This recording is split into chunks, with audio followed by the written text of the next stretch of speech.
kulanti wanaagsan oo wacan meel kasta oo naga daawanaysaan kuna soo dhawaada waraysigan aadka u kooban oo aanu ku waraysanayno fanaanka caanka ee Maxamed BK oo garabkayga fadhiya waraysigan ayaa wuxuu daaran yahay hadalkii hameen hore uu Maxamed ka yiri meel uu xaflad ku dhiganayay oo dad fara badan oo Soomaaliya siyaabo kale oo fasireen qaarna ay aad uga caroodeen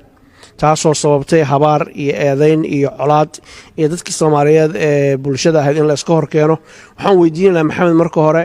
maxaa ku kalifay waxa inuu yiraahdo fanka iyo siyaasadda in la isdhex geliyo ma khasaba iyo waxa u qorshaysan mustaqbalka dhow iyo kan fog baad jilaayay Maxamed soo dhaw TV Universal marka عبد الحفيظ aad baad u mahadsantahay Allah ku casmo ummadda Soomaaliyeed meel kasta joogaan inay daawanayana aad baan u salaamayaa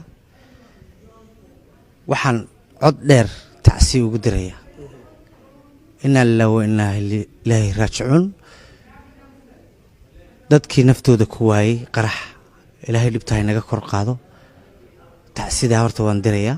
mar labaadka si xun wuxuu sheeg sixir wuu ka daran yahay dab munaafaqshiday muumin baa ku gubta anigu hadal wanaagsan oo tacsiye baan diray dabadna dad ba ka faa'iideysto xagga kale ka rugay waxaan taageerayaasheeda iyo ummadayda Soomaaliyeed meel kastay joogaan ummadayda Soomaaliyeed meel kastay joogaan waan idin jeclahay idinkana waan ogahay inay jeceshiin waan ka raali gelinayaa sidii intii khaladka u fahantay waan ka raali gelinayaa muqdisho xaal baan siinayaa mar dambe iyo mar horeba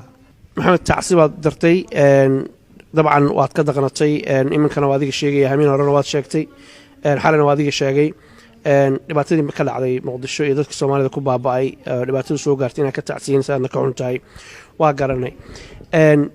fanka iyo siyaasadda inaad isku dhaxoodimiyaa doonaysaa mise waxaad doonaysaa inaad kala weecisid si aan taageerayaashaadu aysan isugu dhicinin bulshaduna isaga hor imaan عبد الحافظ aad baad u mahadsantahay adiga Universal TV ba aad baan idinku mahadnaqayaa fanka iyo siyaasaddu biikahan waa iska kay murgeen laakiin waan kala saaraya anigu fanaan Soomaaliyeed baan ahay muraayada gariina sitay waan iska saaraya fanaan Soomaaliyeed baan ahay meel walbana waan tagayaa socdaalkayga Yurub markaan dhameeyo UK aan dhameeyo ilaa Muqdisho waan tagayaa labadayda shaway ugu horeeyana waxaan ku caawinayaa dadkii ku waxyeeloobay Muqdisho qoysaskoodii inna lillahi wa inna ilayhi raaji'uun ilaahay ha u naxariisto anigu Soomaali waan jeclahay man nacbi si xun wuxuu sheeg sixir wuu ka daran yahay qof baad keligii dadkaba adigu daacadaad u tahay inta u dadaalaysaa daryeelkiisa iyo naftiyo sidoo u dulmari lahaa da'dii u dhaafin lahayd hawliga ugu daashay ficil inta isaguna dil iyo xarkiya dabin laabayo ku maqan dibid laabiyada marka fanaanku qof markuu caan noqdo dhibaato ma waayo YouTuber sida wax xaganayad helaysaa beel si journal wax si khaldan loo gelinayaad arkaysaa laakiin qof la hadlaya waa qofkii jira in badan baan habaariyo wax arkay social media ma isticmaalo laakiin uurka iiga duceeya ee habaarkii ducaa iigu bedela inta la sii noolaanayaaba waa muddo anigu mar walba fanaan Soomaaliyeed baan ahay meel kasto Soomaaliyan la ballan waxaan ku qaaday inaan labadayda adin ku tago way uga caroodeen hadalkaagii siyaabo kala duwan baa loo fasiray bulshadii Soomaaliyeed oo aan is haysan ba dhibaato ay dhaxtaala fursad waxaan ku siinayaa sharciga dadka Soomaaliyeed ku daawanaya malaayiinta fanaanka u tahay ninka Soomaaliyeed u tahay inaad ka raali gelisid wixii dhacay soo dhaw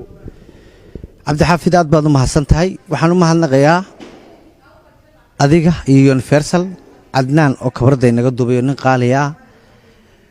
Barasaab iyo Cabdi Waasac oo niman qaali ah oo showgii muhiimka ugu horeeyay gilaha oo la fadhiya dadka Soomaaliyeed waan ka raali gelinayaa deenu weyn ciidamada ka dhacda khaladkuna waa la ismoodsin karaa igu tuurade markii hore ciidamada waa igu tuurteene igu tuura anigu siyaasad dambena kuma jiro ballan waxaan idinku qaadayaa meel kasto Soomaali joogto inaan idinku imaado waan idinka raali gelinayaa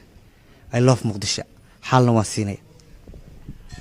intaas ayaanu ku soo gabagabaynaynaa haddii ilaahay yidhaahdo waraysigan aadka u kooban ummadda soomaaliyeed qof aan khaldamin ma jiro maxamed waa maqlaysaan raalli kama ihi buu yidhi wixii dhacay waa ka xumahay ilaahay baan khaldaminin shicibkaas soomaaliyeed ee walaalaha isdugsanaya colaad iyo dhibaato yaan la dhex dhigin yaana laga faa'iidaysanna xumaan loo fasirin qof aan khaldaminin adduunka ma jiro walaalka hadduu raalli ku yidhaahdo madaxa la saartaa aad baa u mahadsantihiin maxamed aad baadna u mahadsantahay